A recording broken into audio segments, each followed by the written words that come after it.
अल्हम्दुलिल्लाहिल्लज़ी अब्दअल अफ़लाक वल अर्दीन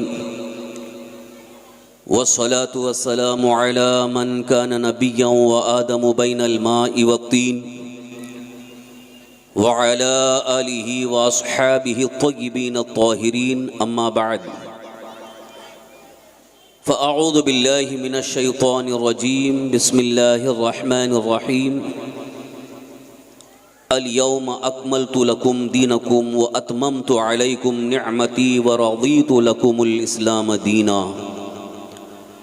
सदक़ल्लाहु मौलानल अज़ीम व बल्लगना रसूलुहुन नबियुल अमीनुल करीम व नहनु अला ज़ालिका लमिनश शाहिदीन वश्शाकिरीन वल्हम्दुलिल्लाहि रब्बिल आलमीन।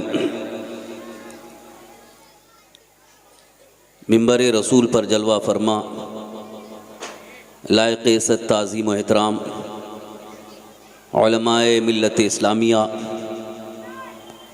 व हाज़रीन इजलास बरादरान अहले सुन्नत काबिल एहतराम बुज़ुर्गों दोस्तों अज़ीज़ साथियों इफ़्फ़त मआब पर्दा नशीन ख़वातीन इस्लाम अस्सलामु अलैकुम व रहमतुल्लाहि व बरकातुहू।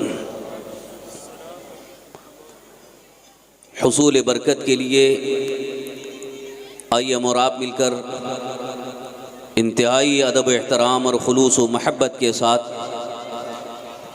आक़ाए नामदार मदीने के ताजदार हम गरीबों के गमगुसार शफ़ीए रोज़े शुमार महबूब परवरदिगार सय्यदे अबरार व अख़ियार अरवाहुना फ़िदाह जनाब मुहम्मदुर रसूलुल्लाह सल्लल्लाहु ताला अलैहि वाली वसल्लम की बारगाह बेकसपना में झूम झूम कर बआवाज़ बुलंद दुरूद व सलाम का नजराना पेश कर लें। पढ़ें अल्लाहुम्मा सल्लि व सल्लिम अला सय्यिदिना व मौलाना मुहम्मदिन मअदिनिल जूदि वल करम व अला आलिहि व अस्हाबिहि व बारिक व सल्लिम सलातन व सलामन अलैका या रसूल अल्लाह सलातन व सलामन अलैका या हबीब अल्लाह।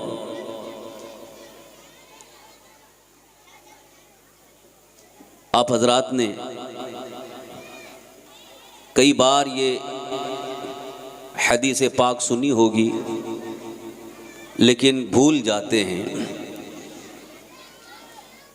अल्लाह के रसूल हमारे आका हुज़ूर सरवर कायनात सल्लल्लाहु अलैहि वसल्लम ने इरशाद फरमाया जो मुझ पर एक बार दरूद भेजता है अल्लाह ताला उस पर 10 रहमतें नाजिल फरमाता है और उसके 10 गुनाह मुआफ़ फरमाता है और उसके 10 दर्जे बुलंद फरमाता है। एक मरतबा दरूद शरीफ पढ़ने पर अल्लाह रब्बुल इज़्ज़त की जानिब से 3 बड़े बड़े इनामात से हम सरफराज होते हैं। तो दरूद शरीफ पढ़ने में कंजूसी और बुखालत क्यों? आम तौर पर भी आपको पढ़ते रहना चाहिए और ख़ास तौर पर महफिल में जब तकरीर शुरू होती है खिताब का आगाज़ होता है तब भी दरूद शरीफ पढ़ने के लिए आपसे कहा जाता है। अभी मैंने देखा सामने के चंद हज़रात पढ़ रहे हैं बाकी सब खामोश हैं। दरूद शरीफ से माज़अल्लाह कोई नफ़रत तो नहीं है? दरूद शरीफ पढ़ने के लिए कहा जाए तो बड़े शौक़ के साथ गुंबदे खजरा की जानिब लौ लगाकर मोहब्बत के साथ पढ़ना चाहिए। मैं एक बार फिर आपसे अर्ज़ करूँगा गुंबदे खजरा की जानिब लौ लगाकर अपने आका सरवर कायनात सल्लल्लाहु अलैहि वसल्लम की बारगाह में पूरी मोहब्बत के साथ एक मरतबा और झूम कर दरूद शरीफ पढ़िए। अल्लाहुम्मा सल्लि व सल्लिम अला सय्यिदिना व मौलाना मुहम्मदिन तिब्बिल क़ुलूबि व दवाइहा व आफ़ियतिल अब्दानि व शिफ़ाइहा व नूरिल अबसारि व ज़ियाइहा व अला आलिहि व सहबिहि व सल्लिम तस्लीमन दाइमन अबदा। आज का ये रूह परवर इजलास, आज की ये नूरानी महफिल अपने ऐलान के मुताबिक जैसा कि आपने सुना जश्न ख्वाजा गरीब नवाज रज़ियल्लाहु अन्हु के नाम से मुनक़द है। यूँ तो ख्वाजा गरीब नवाज रज़ियल्लाहु तआला का उर्स पाक 6 रजबुल मुरज्जब को हो चुका, लेकिन उनकी बारगाह में खिराज अक़ीदत पेश करने के लिए उर्स के नाम पर दुनिया के अक्सर व बेशतर इलाक़ों में खुश अक़ीदा सुन्नी मुसलमान महफ़िलें मुनक़्क़द करते हैं और इन महफ़िलों का यकीनन सवाब भी है और इसमें ख़ास मकसद ये है कि महफ़िल में आने वाले, शरीक होने वाले अल्लाह के मुक़द्दस दीन को समझें और उस पर अमल करने का जज्बा पैदा हो। यहाँ पर दीन सिखाया जाता है। अगर आप इसी मकसद से यहाँ पर आए हैं, यही नीयत है, तो नीयत के मुताबिक आपके नामे आमाल में सवाब लिखना शुरू हो जाता है। उर्से ख्वाजा गरीब नवाज रज़ियल्लाहु तआला के मौके पर आपके आस्थाने पर लाखों की भीड़, लाखों का मजमा रहा और लोग जूक दर जूक आपकी बारगाह में फैज़ हासिल करने के लिए पहुँचते हैं और ये सिलसिला साल भर तक जारी रहता है, क्योंकि सरकार ख्वाजा गरीब नवाज रज़ियल्लाहु तआला का फैज़ ही ऐसा है। अल्लाह ताला ने आपको ऐसा बाफ़ैज़ बनाया कि जो भी अच्छी नीयत लेकर के जाता है वो फैज़ पाता है। इसीलिए आला हज़रत इमाम अहले सुन्नत मुजद्दिद दीन मिल्लत शाह इमाम अहमद रज़ा क़ुद्दीस रूह के बिरादर अज़ीज़ हज़रत अल्लामा हसन रज़ा ख़ां रहमतुल्लाह ताला अलैह ने यूँ अर्ज़ किया है, ख्वाजाए हिंद वो दरबार है आला तेरा, ख्वाजाए हिंद वो दरबार है आला तेरा, कभी महरूम नहीं मांगने वाला तेरा। जो गया है फैज़ पाया है। ये और बात है कि किसी को वो फैज़ान नज़र आता है और किसी को नज़र नहीं आता। यूँ भी आला हज़रत इमाम अहले सुन्नत मुजद्दिद दीन मिल्लत शाह इमाम अहमद रज़ा क़ुद्दीस रूह ने एक मकाम पर ये ज़िक्र फरमाया कि हिंदुस्तान की सरज़मीन पर अल्लाह की बारगाह में दुआ की कबूलियत के मकामात में से एक अजीम मकाम ख्वाजा गरीब नवाज का आस्थाना है, जहाँ दुआएं कबूल होती हैं, जहाँ से बहुत सारे परेशान हालों की परेशानियाँ दूर होती हैं।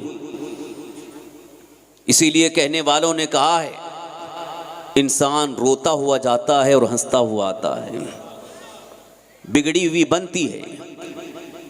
उस अजीम आस्थाने से लाखों को फैज़ मिला और मिल रहा है। कुछ लोग अगर ये कहते हैं कि यहाँ क्या मिलता है, कुछ नहीं मिलता है, तो ये समझ जाओ उनकी फूटी किस्मत है। जिनकी किस्मत अच्छी है, अल्लाह ताला अपने उन वलियों के वसीले से उन्हें अता फरमाता है, और जिनकी किस्मत पहले ही से ख़राब है, वो कहीं भी जाएं उनको कुछ नहीं मिलने वाला है।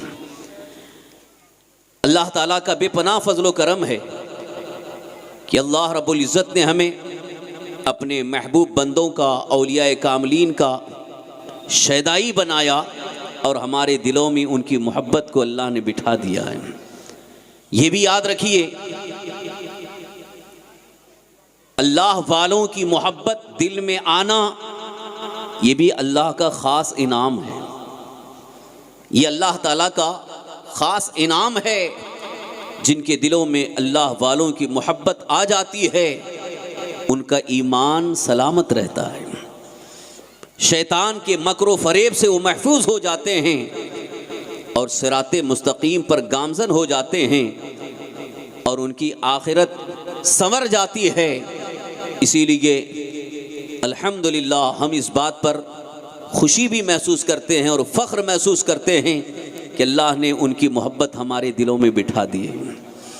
ये मोहब्बत ही का नतीजा है जो उनके नाम पर उर्स मनाया जा रहा है, उनके नाम की महफिलें सजाई जा रही हैं, उनकी बारगाह में इसाले सवाब किया जा रहा है, खिराज अक़ीदत पेश किया जा रहा है, नजराना मोहब्बत पेश किया जा रहा है। ये उनकी मोहब्बत है और मैं दुआ यही करूँगा अल्लाह ताला हम सब के दिलों में उनकी मोहब्बत को बाकी रखे। अल्लाह वालों की मोहब्बत हमारे सीने में, हमारे दिलों में महफूज रहे और उन्हीं की मोहब्बत में हम जिंदा रहें और उन्हीं के नक्श कदम पर चलते रहें। मोहतरम हज़रात, कुरान करीम की बड़ी मशहूर व मारूफ आय करीमा की तिलावत का मैंने शर्फ हासिल किया। इस आय करीमा के आखिरी हिस्से पर कुछ तफसीली गुफ्तगू और इब्तिदाई हिस्से पर इख्तिसार के साथ चंद ज़रूरी मारूज़ात आपके गोश गुजार करने की सादत हासिल कर रहा हूँ। अल्लाह रब्बुल इज़्ज़त का फरमान आली शान है, अल यौम अकमलतु लकुम दीनकुम, आज मैंने तुम्हारे लिए तुम्हारा दीन मुकम्मल कर दिया। व अतममतु अलैकुम निअमती, और मैंने अपनी नेमत को पूरा कर दिया। व रज़ीतु लकुमुल इस्लाम दीना, और तुम्हारे लिए इस्लाम दीन मैंने पसंद किया।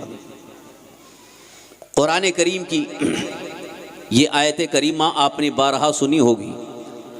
मुफस्सिरीन इकराम फरमाते हैं, जब अल्लाह के हबीब हमारे आका हुजूर सरवर कायनात सल्लल्लाहु ताला अलैहि वसल्लम हज्जतुल विदा के मौके पर मैदान अरफात में तशरीफ़ फरमा थे, उस वक्त ये आयत करीमा नाजिल हुई, आज मैंने तुम्हारे लिए दीन मुकम्मल कर दिया। तो दीन की तकमील, दीन का मुकम्मल होना, इस बात की तरफ इशारा है कि इससे पहले अभी मुकम्मल नहीं हुआ था और इस आयत के नुज़ूल के बाद दीन मुकम्मल हो रहा है। और साथ ही साथ अल्लाह तबारक व तआला ने यह भी इरशाद फरमाया, व अतममतु अलैकुम निअमती, और मैंने अपनी नेमत को तुम पर पूरा कर दिया। दीन भी मुकम्मल हो गया और अल्लाह की नेमत भी मुकम्मल हो चुकी। अब यहाँ दीन का मफ़हूम समझाने के लिए मैं समझता हूँ कि बहुत ज़्यादा तफसील की ज़रूरत नहीं है। हर मुसलमान मर्द और औरत इस बात को अच्छी तरह से समझते हैं कि हमारा दीन क्या है, हमारा दीन क्या है। जिस दीन को आज पूरी दुनिया में दीन इस्लाम कहा जाता है, वही हमारा दीन है। लफ्ज़े दीन, जिसकी तारीफ़ की गई है कि रास्ता जिस पर चल करके उस पर चलने वाला सीधे अपने मंजिल मकसूद तक पहुंच जाए, तो लिहाजा हमारे इस्लाम को दीन इस्लाम कहा जाता है, क्योंकि एक ऐसा अजीम रास्ता है, ऐसा बेखौफ रास्ता है कि इस पर चलने वाला अपनी मंजिल तक अल्लाह के फजल से पहुंच जाता है। तो अल्लाह तबारक तआला ने ये इरशाद फरमाया, आज मैंने तुम्हारे लिए दीन मुकम्मल कर दिया। इस पर एक सवाल ये आता है, दीन मुकम्मल हो चुका, कब मुकम्मल हुआ? अल्लाह के हबीब सरवर कायनात सल्लल्लाहु अलैहि वसल्लम जब तशरीफ़ लाए। दीन पहले से भी था।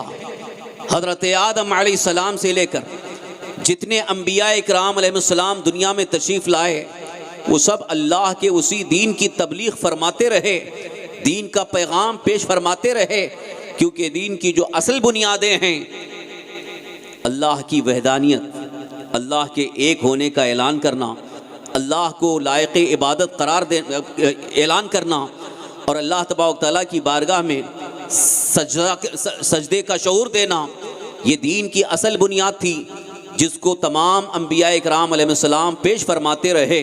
लिहाजा वो दीन तो पहले से भी था, लेकिन जब रसूल आज़म अल्लाह के आखिरी नबी सल्लल्लाहु ताला अलैहि वसल्लम दुनिया में तशरीफ़ लाए और अल्लाह तबारक तआला ने कुरान करीम मुकम्मल आप पर उतार दिया, तो अल्लाह ताला ने इरशाद फरमाया, अब हमने तुम्हारे लिए तुम्हारा दीन मुकम्मल कर दिया। इसका एक मफ़हूम जो बाज़ मुफस्सिरीन इकराम ने यूँ पेश किया है कि कुरान करीम जब तक नाजिल होता रहा, जबकि आपको मालूम है कि 23 साल की मुद्दत में पूरा कुरान नाजिल हुआ। 23 साल लगे। शुरुआत हुई इक़रा बिस्मि रब्बिकल्लज़ी से और आखिरी आयत नाजिल हो रही है अल यौम अकमलतु लकुम दीनकुम। तो जब ये आयत नाजिल हो रही है तो ऐलान ये हो रहा है कि अब कुरान मुकम्मल हो चुका है। कुरान की जो आखिरी आयत है वो आ चुकी है, अब इसके बाद कोई आयत नाजिल नहीं होगी। और तारीख़ यही बताती है कि कुरान करीम की इस आयत के नुज़ूल के बाद फिर नुज़ूल का सिलसिला बंद हो गया। लिहाजा कुरान मुकम्मल होने को अल्लाह तबारक व तआला ने इरशाद फरमाया कि दीन तुम्हारे लिए मुकम्मल हो गया। कुरान करीम का नुज़ूल जब तक जारी रहा, अल्लाह के हबीब सल्लल्लाहु अलैहि वसल्लम की बारगाह में हज़रत जिब्रील कलामुल्लाह लेकर के आते रहे, आयतें नाजिल होती रहीं, सूरतें नाजिल होती रहीं। लेकिन जब रसूल पाक सल्लल्लाहु अलैहि वसल्लम आखिरी हज में हज्जतुल विदा के मौके पर तशरीफ़ फरमा हैं, यह आखिरी आयत नाजिल हुई। अब अल्लाह ताला ने फरमाया कि दीन मुकम्मल हो चुका। दीन मुकम्मल होने का ऐलान हुआ।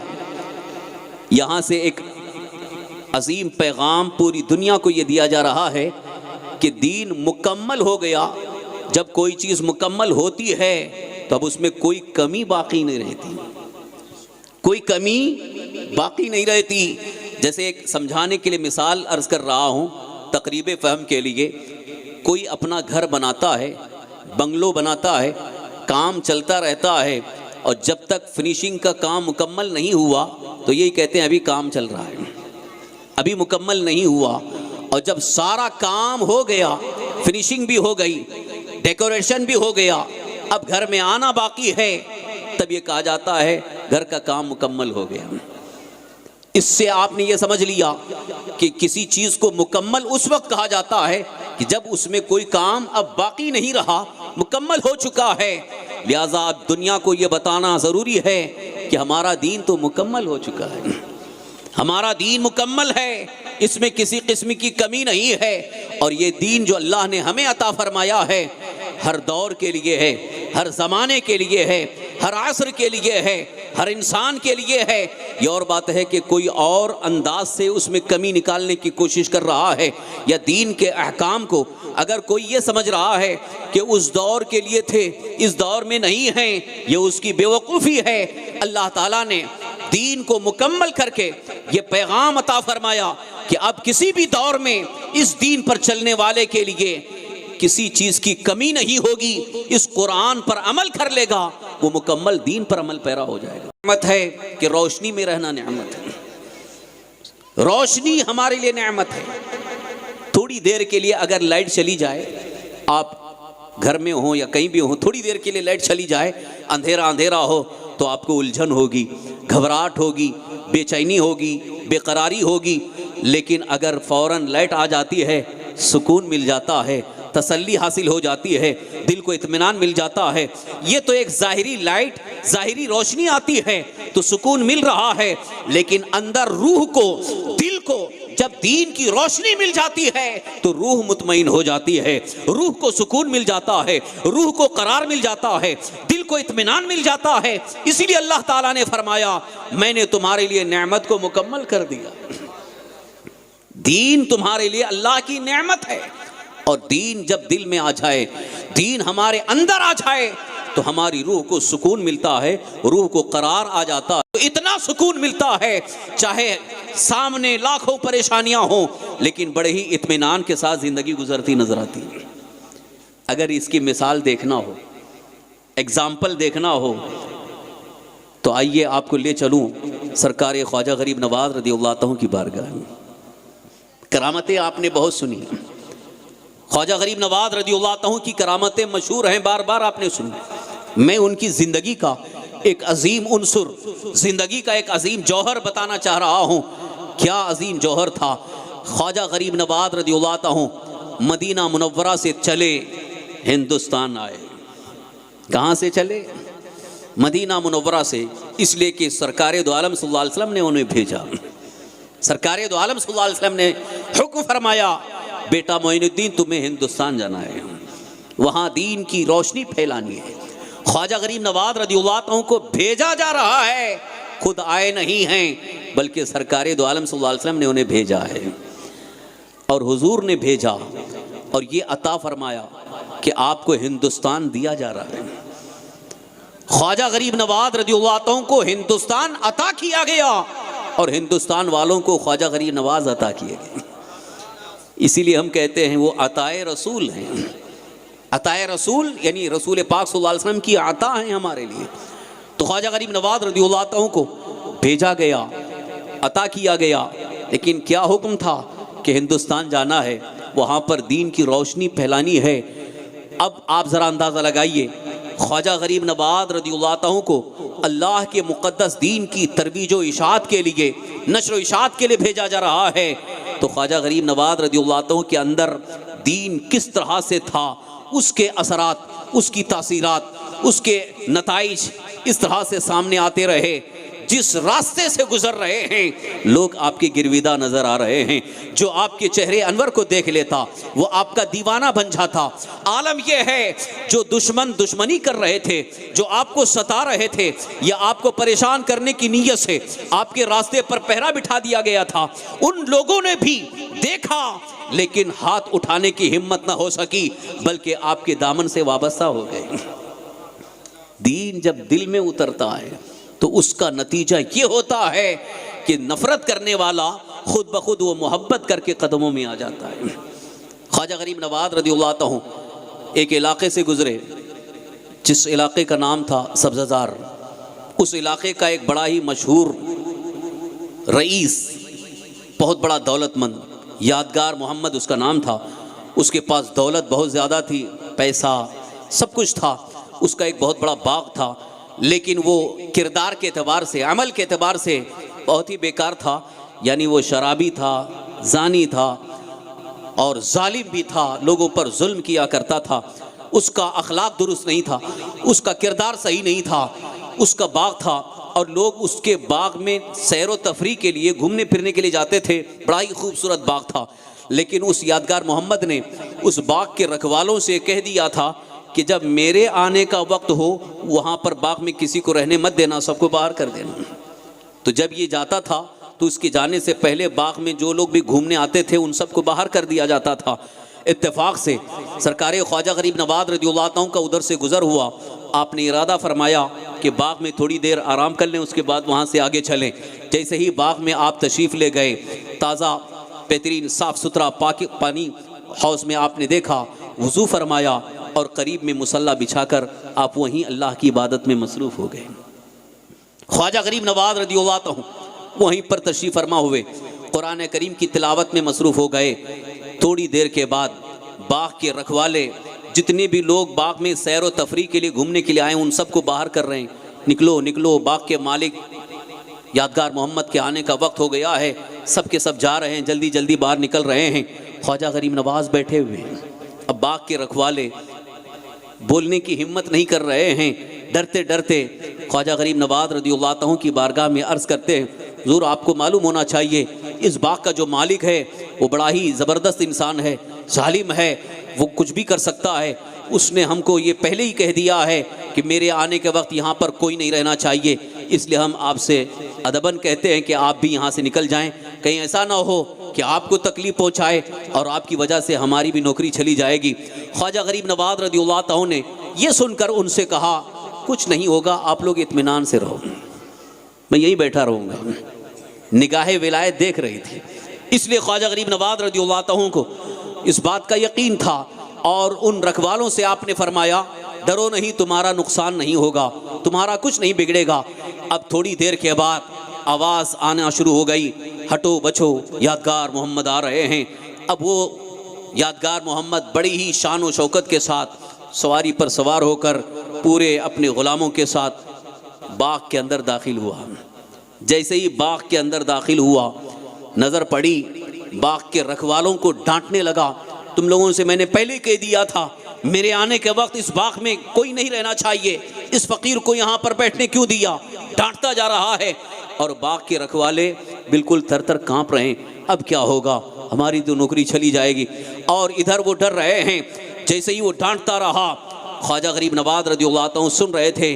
बस आपने निगाह उठाकर उस पर एक निगाह देखी है, वहीं पर बेहोश होकर के गिर पड़ा। ख्वाजा गरीब नवाज रज़ियल्लाहु तआला ने सिर्फ एक निगाह डाली और वो बेहोश होकर के गिर पड़ा। अब सब के सब सन्नाटे में आ गए, ये क्या मंजर है, क्या मामला है। बाकी रखवाले इधर परेशान हैं और यादगार मोहम्मद के साथ जो पूरे साथी आए थे वो सब परेशान हैं, क्या मामला है, क्या माजरा है। अब सब कहने लगे हुजूर कुछ करम कर दीजिए। ख्वाजा गरीब नवाज रज़ियल्लाहु तआला ने मुस्कुरा कर फरमाया, ये वही शख्स है जिससे तुम लोग डर रहे थे, यही शख्स है जिसका तुम्हारे दिलों में खौफ था। अल्लाह का खौफ दिल में रखो तो तुम्हारी रोज़ी में भी बरकत होगी। फिर उसके बाद आपने फरमाया हौज से एक प्याले में पानी लेके आओ। प्याले में पानी लाया गया। ख्वाजा गरीब नवाज रज़ियल्लाहु तआला ने अपने मुबारक हाथ को प्याले में रखा और चंद छींटे उस यादगार मोहम्मद के चेहरे पर आपने छींटे मारी।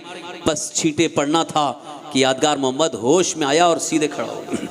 अब जैसे ही होश में आया है, कुछ नहीं देखता इधर उधर, सीधे आपके कदमों में गिर गया और कहने लगा हुजूर मुझे माफ़ कर दीजिए, मैं जानता नहीं था, मुझे माफ़ कर दीजिए। रोता जा रहा है, माफ़ी मांगता जा रहा है।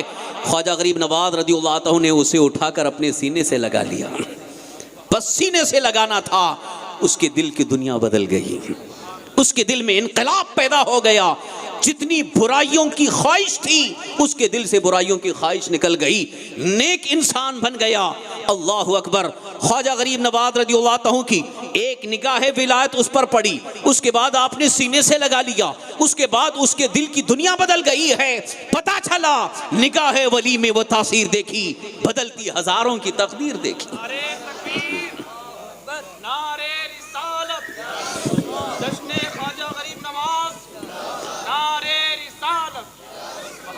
फिर ख्वाजा गरीब नवाज रज़ियल्लाहु तआला ने उस बंदे खुदा को क्या अता फरमाया। अल्लाहु अकबर। तारीख शाहिद है कि ख्वाजा गरीब नवाज रज़ियल्लाहु तआला ने जिस पर निगाह डाल दी है उसी यादगार मोहम्मद को विलायत की मंजिलें अता कर दी। वक्त ये वली कामिल बन गए। आज भी आप अजमेर शरीफ जाते हैं तो उन्हीं यादगार मोहम्मद का मज़ार वहाँ पर करीब मौजूद है। ख्वाजा गरीब नवाज रज़ियल्लाहु तआला के आस्थाने के करीब उनका भी मज़ार मौजूद है। विलायत की मंजिल पर फाइज हो गए। मैं अर्ज़ करना चाहता हूँ ख्वाजा गरीब नवाज रज़ियल्लाहु तआला अल्लाह के दीन को लेकर के आ रहे थे। अल्लाह का दीन आपके दिल में था, उसी के मुताबिक आपका अमल भी था और आपके हर अमल से ये ज़ाहिर होता था कि अल्लाह का दीन क्या है और रोशनी क्या है। यही वजह है कि आप जब तक हयाते ज़ाहिरी के साथ रहे, आपकी बारगाह में आने वाले आपके कदमों में गिरते, इस्लाम कबूल कर लेते, यहाँ तक कि 90 लाख की तादाद में मुसलमान बन गए। ये दीन की रोशनी फैला रही। लिहाजा अल्लाह का दीन जब दिल में मुकम्मल उतरता है तो ये हमारे लिए अल्लाह की एक बड़ी नेमत है। इसलिए कि कुफ्र के अंधेरे से हमें इस्लाम की नूरानियत की तरफ, रोशनी की तरफ लाया जाता है। क्योंकि कुरान करीम में भी अल्लाह तबारक व तआला ने इसका इजहार फरमाया है कि जो ईमान वाले हैं, जो अल्लाह के दीन पर अमल पैरा हो जाते हैं, अल्लाह के दीन को कबूल कर लेते हैं, वो अल्लाह ताला के फजल से, अल्लाह की तरफ से वो नूर की तरफ आ जाते हैं। उन्हें नूर दिया जाता है, उन्हें नूर अता किया जाता है। अब जब दिल में नूर आता है तो वहीं से अंदर से सुरूर भी आता है, अंदर से खुशी भी महसूस है। यहाँ रुक करके एक बात अर्ज़ करना चाहूँगा।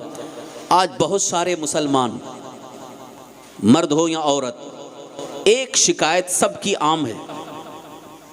बहुत सारे लोग शिकायत करते हैं उलमा के पास, पीरों के पास, बाबाओं के पास शिकायत लेकर के जाते हैं। बिल्कुल टेंशन है, तकलीफ़ है, परेशानी है, अंदर से बहुत गम है और परेशानी दूर नहीं हो रही है। और टेंशन भी ऐसा है कि चाहे शादी हो, घर में कुछ भी हो, खुशी महसूस नहीं होती।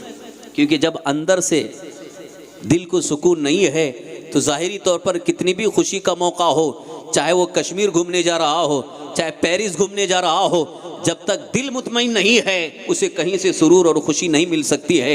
लिहाजा इसके लिए अल्लाह के वली सरकार ख्वाजा गरीब नवाज रज़ियल्लाहु तआला की बारगाह का सबक मैं आपको बताना चाहता हूँ।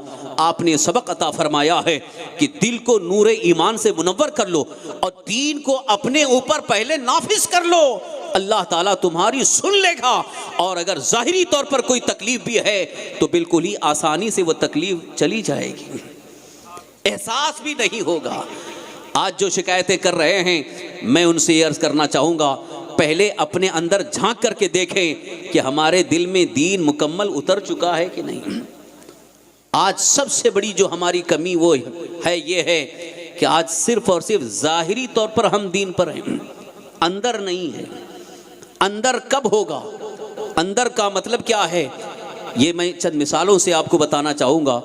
अगर इन मिसालों को पेश करूँ तो आपको पूरा इत्तेफाक हो जाएगा, यकीन भी हो जाएगा। दिल के अंदर जब दीन होता है तो हालात चाहे कैसे भी हों, वो अल्लाह के दीन से एक बाल बराबर भी हटना गवारा नहीं करता। दीन, अल्लाह का दीन जब दिल में होता है, अंदर मुकम्मल उतर चुका होता है, तो फिर वो मुसलमान कभी भी अल्लाह के दीन से एक लहजा भी, एक लम्हा भी, एक बाल बराबर भी हटना गवारा नहीं करता। लेकिन आज हमारा हाल ये है कि ज़ाहिरी तौर पर हमारे अंदर दीन तो नज़र आ रहा है। ईद बकरीद के मौके पर मुसलमान नज़र आ रहे हैं, जुमा के मौके पर मुसलमान नज़र आ रहे हैं, रमज़ान शरीफ के मौके पर मुसलमान नज़र आ रहे हैं। लेकिन जैसे ही ये मौका ख़त्म होता है तो बहुत सारे अहकाम को पसे पुष्ट डाल दिया जाता है। सिर्फ एक मिसाल जो आम तौर पर आज देखी जा रही है, अगर वाकई दिल के अंदर दीन होता तो शादी ब्याह के मौके पर जो हराम और नाजायज़ काम हो रहे हैं ये हमारे दरमियान ना होते। इसलिए कि जिस मुसलमान के दिल के अंदर दीन होगा वो हराम चीज को कभी गवारा कर ही नहीं सकता है, नमाज छोड़ना कभी गवारा नहीं कर सकता। यहाँ तो हाल ये है कि जुमा नमाज पढ़ लिए या कभी टाइम मिला तो नमाज पढ़ लिए, और बहुत सारे मैं 5 वक्ता नमाजियों को भी देखा, नमाज के आदी तो है, नमाज तो पढ़ रहे हैं, लेकिन जब शादी ब्याह का मौका है तो वहाँ खुशियों में मसरूफ़ हैं, दूसरे कामों में मसरूफ़ हैं। इधर अजान भी हो रही है, सदाए अल्लाह अकबर बुलंद हो रही है, मस्जिद में बुलाया जा रहा है, हय्या अला सलाह की सदा कान में पहुँच रही है, उसके बावजूद एहसास नहीं होता, सिर्फ और सिर्फ अपने कामों में मसरूफ़ हैं।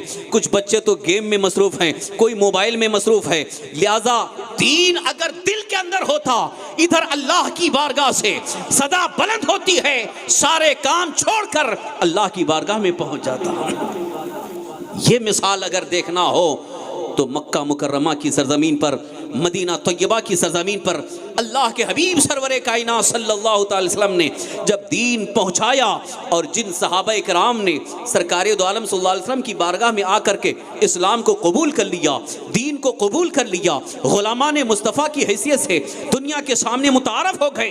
अब उनका आलम यह था, इधर अजान होती है, यहाँ तक कि रिवायत में है अगर कोई लोहार का काम कर रहे हैं, कोई लोहे को तपटने का काम कर रहे हैं, हथौड़ा उठाए हुए हैं, अजान की आवाज़ आ जाती है, वहीं हथौड़ा रख करके सीधे मस्जिद की तरफ चले जाते हैं। कारोबार कर रहे हैं, अजान होती है, सीधे मस्जिद में पहुंच जाते हैं, चाहे कोई कैसा ही काम क्यों ना हो, लेकिन जब अजान होती वो सीधे अल्लाह के घर में पहुंच जाते हैं। ये है जब दीन अल्लाह का दीन दिल के अंदर होता है तो यकीनन उसके अमल से भी जाहिर होता है कि वाकई ये दीनदार है। अब इसकी एक और मिसाल मैं अर्ज़ करना चाहता हूँ, ये मैं इस्लाह के लिए अर्ज़ कर रहा हूँ। अगर हमारे दरमियान ऐसी कमियां हैं तो उस कमी को दूर करने की ज़रूरत है। ये शिकायत नहीं कर रहा हूँ, जब तक हम अपनी कमी को दूर नहीं करेंगे हालात बेहतर नहीं हो सकते। आज हालात का शिकवा कर रहे हैं, हालात ऐसे हो गए और फलां की हुकूमत की वजह से ऐसे हालात हो गए, या बीमारी की वजह से, लॉकडाउन की वजह से ये हालात जो बदतर नज़र आ रहे हैं, इसमें हमारी बदअमालियों का असर है, हमारी बदकिरदारियों का असर है, दीन से दूरी का नतीजा है। अगर वाकई अल्लाह का दीन दिल के अंदर पैदा हो जाए, आइए मैं आपको बताना चाहता हूँ, एक मुसलमान है, अपने आप को मुसलमान भी कह रहा है, मुसलमान नाम भी है, ख़ानदान भी मुसलमान है, बाप दादा भी मुसलमान है, मुसलमान घर में पैदा भी हुआ है, नमाज भी जानता है, रमज़ान शरीफ का रोज़ा भी जानता है, कुरान करीम को भी जानता है, अल्लाह के रसूल सल्लल्लाहु अलैहि वसल्लम का कलमा भी पढ़ता है, रसूल पाक सल्लल्लाहु अलैहि वसल्लम को भी जानता है, दीन को हक समझता है। लेकिन जहां कारोबार की बात आ गई, जहां तिजारत की बात आ गई, लेन देन की बात आ गई, वहां पर किसी का हक मारता नजर आ रहा है, चोरी करता नजर आ रहा है, धोखा देता नजर आ रहा है। वजह क्या है? अंदर दीन नहीं है। अगर दीन दिल के अंदर होता तो चोरी करना कभी गवारा न करता, धोखा देना गवारा न करता, झूठ बोलना गवारा न करता। वक्ती तौर पर अगर उसे माल न मिले, वक्ती तौर पर उसका अन्नल अर्द यरिसुहा इबादियस सालिहून ज़मीन के वारिस हमारे नेक बंदे होंगे। और नेक बंदा कौन हो सकता है?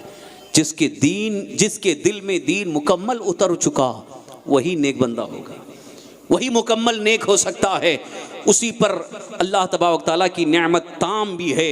इसीलिए आज के इस माहौल में, आज के इस ख़तरनाक हालात में हमारे लिए बेहतर तो यही है कि अल्लाह के मुकम्मल दीन को, अल्लाह तबारक तआला के मुक़द्दस दीन को अपने ऊपर नाफिज करें और दिल के अंदर उतारने की कोशिश करें।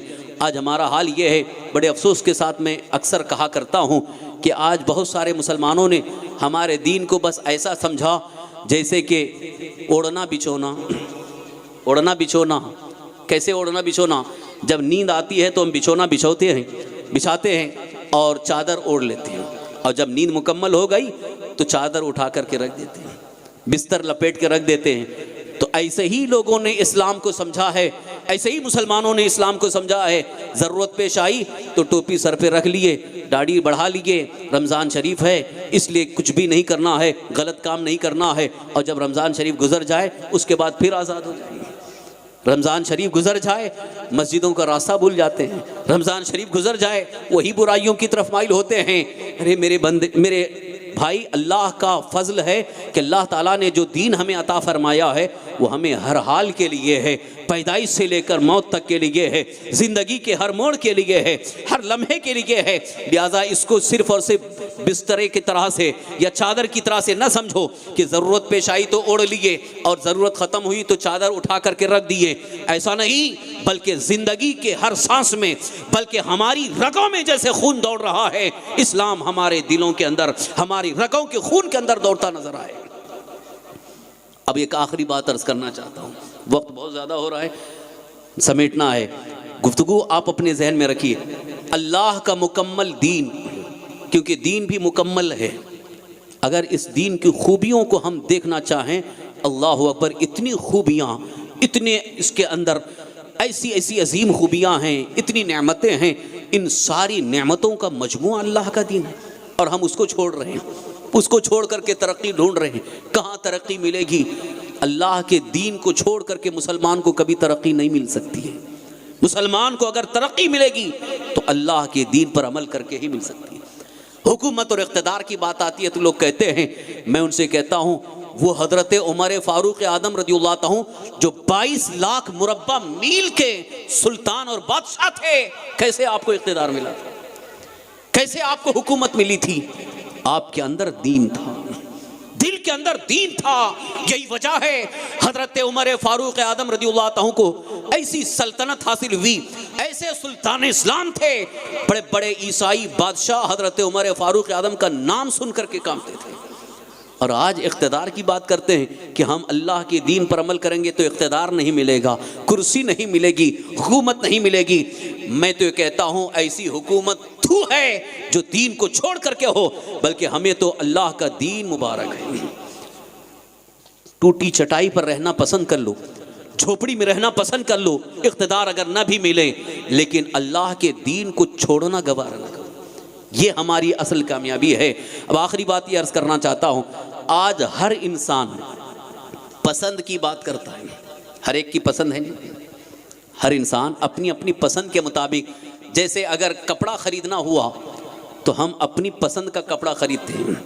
यहाँ तक कि जिसकी शादी होने जा रही है, दुल्हा बनने जा रहा है, अब ससुराल वाले अगर उसे कपड़ा देना चाहते हैं तो पहले उससे पूछते हैं आपकी पसंद कौन सी है। ये नहीं कि कुछ भी ला करके दे दी है और अगर उसकी पसंद के खिलाफ है तो वो फेंक देगा, ये मेरी पसंद नहीं है। कपड़ा पहनना हुआ अपनी पसंद, जूता खरीदना हुआ तो अपनी पसंद, शेरवानी अपनी पसंद, जूता अपनी पसंद का, शेरवानी अपनी पसंद की, कपड़ा अपनी पसंद का, और बीवी भी अपनी पसंद की। अगर माँ बाप ने पसंद कर लिया है और खुद उसे पसंद नहीं है तो ठुकरा देता है। जिन माँ बाप ने जिंदगी भर उसके लिए पूरी कमाई खर्च कर दी, माँ बाप की पसंद पर नौजवान पसंद नहीं कर रहा है।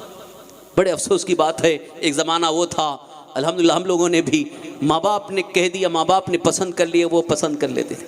लेकिन आज का नौजवान नहीं, अपनी चॉइस, अपनी पसंद। ऐ नौजवानों, आज पसंद की बात आ गई तो मैं अर्ज करना चाहता हूं, अगर तुम्हारे अंदर गैरत है, गैरत जिंदा है, अपनी पसंद के लिए अच्छे से अच्छा सामान खरीदना चाहते हो, कपड़ा ब्रांडेड चाहिए, जूता ब्रांडेड चाहिए, मोबाइल ब्रांडेड चाहिए, ब्रांडेड तलाश कर रहे हो, और दीन कौन सा चाहिए?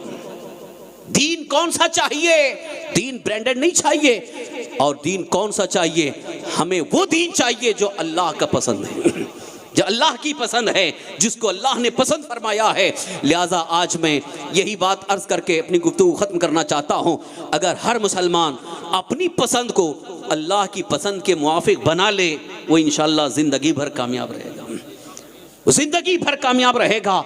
अपनी पसंद को अल्लाह की पसंद के आगे कभी कभी कुर्बान करना पड़ता है। अगर कुर्बान करना पड़े तो उस वक्त कुर्बानी दे दो। हज़रत इब्राहीम खलीलुल्लाह अलैहिस्सलाम ने अपनी पसंद को अल्लाह के पसंद के आगे कुर्बान करना गवारा कर लिया, जबकि आपको आपके बेटे इस्माइल की कुर्बानी का मुतालबा हुआ, जबकि हज़रत इब्राहीम अलैहिस्सलाम की पसंद थी हज़रत इस्माइल। बाप को बेटा पसंद होता है, लेकिन जहाँ अल्लाह की पसंद की बात आ गई, हज़रत इब्राहीम अलैहिस्सलाम ने ये नहीं देखा कि मेरी पसंद है मैं क्यों कुर्बान करूं, बल्कि हजरत इब्राहीम अलैहिस्सलाम ने यह देखा मेरे रब की पसंद क्या है, मेरे रब की रजा क्या है। इसलिए हजरत इब्राहीम अलैहिस्सलाम अपने हाथ में छुरी लेकर के पहुंच गए, और बेटे इस्माइल भी वो कितने अजीम हैं, वो भी ये देख रहे हैं। अपनी जान हर एक को पसंद होती है, अपनी जान हर एक को अजीज होती है, लेकिन हजरत इस्माइल अलैहिस्सलाम ने अपनी जान को पसंद नहीं किया है, बल्कि अल्लाह की पसंद को पसंद किया है। इसी तरह से हमारे आका हुजूर सरवर कायनात सल्लल्लाहु अलैहि वसल्लम ने जिंदगी की आखिरी सांस तक अपनी पसंद को अल्लाह की पसंद के मुआफिक बनाया है। सहाबा को यही पैगाम दिया है। मुसलमानों, ख्वाजा गरीब नवाज रज़ियल्लाहु ताला ने भी अपनी जिंदगी में वही पसंद किया है जो अल्लाह की पसंद थी। अगर आज भी आप ख्वाजा गरीब नवाज को मानते हो, उनकी बारगाह के दीवाने हो, उनकी बारगाह से फैज़ हासिल करना चाहते हो, उनके वसीले से मांगना चाहते हो, ये जहन में बिठा लो, उनकी पसंद यही थी जो अल्लाह की पसंद है। ख्वाजा गरीब नवाज ने उसी इस्लाम को पसंद किया जो अल्लाह की पसंद थी, इसीलिए आज दुनिया से उनकी बारगाह में सलाम पेश किया जा रहा है, अकीदत के फूल निछावर किए जा रहे हैं, और अल्लाह ताला ने उन्हें ऐसी शान अता फरमाई, बड़े बड़े बादशाह उनके कदमों में गिरे नजर आ रहे हैं। अपनी पसंद को कुर्बान करो और अल्लाह की पसंद को पसंद कर लो, कोशिश करेंगे। अब अगर आपके सामने कोई ऐसी बात आए जो अल्लाह की पसंद के खिलाफ है, अल्लाह की पसंद नहीं है, तो आप उसे कबूल करेंगे? नाजायज़ और हराम चीज़ें, जिसको नाजायज़ और हराम कहा गया शरीयत मुतहरा में, ख़ास तौर पर शराब हराम है, नशा हराम है, लेकिन आज बहुत सारे नौजवान इसको पसंद कर रहे हैं। इसलिए मैं उनसे पूछना चाहता हूँ, जो चीज़ अल्लाह को पसंद नहीं है वो आप पसंद कर रहे हो, उसमें आपका फ़ायदा है, नुकसान है। अल्लाह ने जो पसंद किया है उसको अगर हम पसंद कर लें तो हमारे लिए उसमें फ़ायदा ही फ़ायदा है, बरकत भी है। खाने पीने की चीज़ों में अल्लाह ने क्या पसंद फरमाया? अल्लाह ताला इरशाद फरमाता है, कुलू मिन तय्यिबाति मा रज़क़नाकुम, हमने जो तुम्हें रिस्क दिया है उसमें से पाक चीज़ें खाओ। नशा पाक नहीं है, नशा नापाक है। शराब पाक नहीं है, शराब नजीस है, नापाक है। लिहाजा इन चीज़ों को अगर छोड़ दोगे और अल्लाह ने जो पसंद फरमाया है उसे अपनाते रहोगे, और साथ ही साथ अपने दिल के अंदर दीन को, इस्लाम को, अहकाम इस्लाम को उतार लो, दुनिया की कोई ताकत तुम्हें ज़ेर नहीं कर सकती, और हमेशा तुम गालिब रहोगे, क्योंकि अल्लाह ताला का वादा है, व अंतुमुल आलौना इन कुंतुम मुमिनीन, तुम बहुत बुलंद रहोगे अगर तुम सही मानों में मोमिन बन जाओ। इन कुंतुम मुमिनीन का पैगाम इसी बात की तरफ इशारा है कि दिल में दीन उतर जाए, दिल में ईमान मुकम्मल घर कर जाए, तो इंशाअल्लाह बुलंदी हमारे लिए है, सरफराजी हमारे लिए है, कामयाबी हमारे लिए है। और दुनिया की जितनी ताकतें, ख़ास तौर पर आज जो दहशतगर्द तंजीमें इस्लाम और मुसलमानों को मिटाने की कोशिश में लगी हुई हैं, ये कहा जा रहा है उनकी 59,000 शाखाएँ कायम हो चुकी हैं। हमें इसका कोई खौफ नहीं है। मैं तो इस बात पर यकीन दिलाना चाहता हूँ, इस ज़मीन पर एक मुसलमान भी वो हो जाए कि उसके दिल के अंदर मुकम्मल इस्लाम दाखिल हो जाए, तो ये 59 लाख शाखाएं कायम करके भी इस्लाम को मिटा नहीं सकते। इस्लाम की फितरत में कुदरत ने लचक दी है, जितना ही दबाओगे उतना ही उभरेगा। दबाने वाले खुद ब खुद खत्म हो जाएंगे। और इस्लाम बुलंद है, इंशाअल्लाह बुलंद रहेगा। अल्लाह ताला हम सब को सरकार ख्वाजा गरीब नवाज़ रज़ियल्लाहु ताला की सीरत तय्यबा पर अमल की तौफ़ीक़ अता फ़रमाए और मुकम्मल तौर पर उनके नक्श कदम पर चलने की तौफ़ीक़ अता फ़रमाए। ईमान पर अल्लाह हमें ज़िंदगी अता फ़रमाए, ईमान ही पर ख़ात्मा नसीब फ़रमाए। वमा अलैना इल्लल बलागुल मुबीन व आखिरु दावाना अल्हम्दुलिल्लाहि रब्बिल आलमीन। अस्सलामु अलैकुम व रहमतुल्लाह।